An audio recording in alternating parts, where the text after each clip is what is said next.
I call Colin King. Thank you, Mr. Speaker. It's a pleasure to follow Dr. Paul Hutchison in speaking to this situation that is situated itself or come to the House here, where the Franklin District contribution to funding of museums amendment bill has effectively been overtaken by events that has been led by this government in combining a number of rather fractured and dysfunctional aspects of our major city, Auckland. And this bill, Mr. Speaker, was originally introduced on the 13th of August 2008. And as we know, in September 2008 we had an election, and the people of New Zealand voted in a John Key-led national government supported by the ACT Party, and we also appreciate the support that we get from the Maori Party.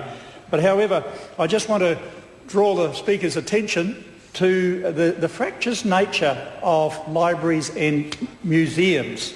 Even down in the Hurunui District Council, we have problems with distance and rating of libraries and museums, and it was the last elections down there, local body elections, that the people of Cheviot were particularly concerned that they were not able to get access to the library at Amberley. And when you stop and think of those distances, they're rather short. But it's just the nature of funding, and I think myself that one can see that there was a lot of merit originally in this bill coming forward, and a very good member, Dr. Paul Hutchison, taking it up and ensuring that those historical wrongs were put right.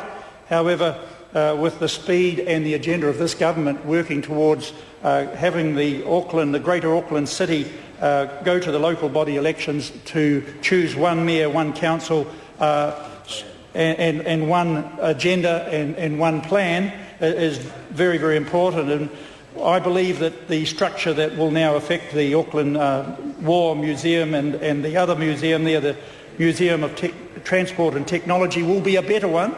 And it's appropriate that we see that the Franklin District Council actually wrote to the Select Committee and acknowledged that the bill was really redundant in the sense that the events up in Auckland had actually overtaken it.